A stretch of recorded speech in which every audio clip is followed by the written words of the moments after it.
Another very useful tool when generating manual animations with the click and drag method is to use the Move with Triad tools. What I can do here is just right click on any component I'd like to move, and I have this option here, Move with Triad.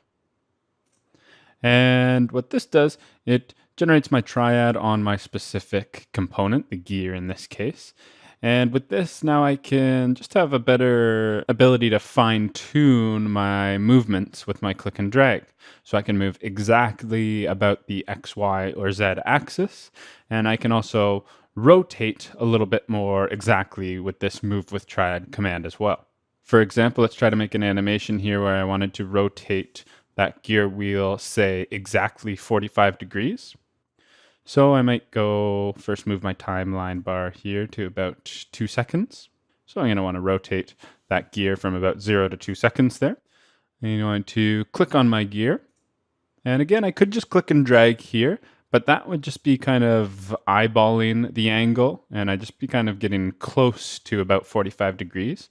But if I right click and use the Move with Triad, I can just become a little bit more precise this way. So now if I want to rotate, in this case, about this Z-axis here, and I can click and drag to rotate. So I'm going exactly about that axis, and it actually gives me kind of a visual of the exact amount of degrees I might be rotating here. So let's say I want about 45 degrees here.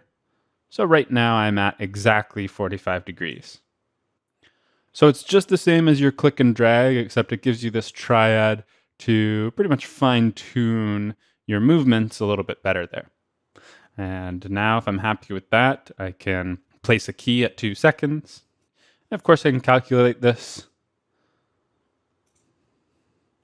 Okay. But we should be able to see, again, calculator playthrough, just from 0 to 2 seconds, it's going to be rotating that exact 45 degrees I set.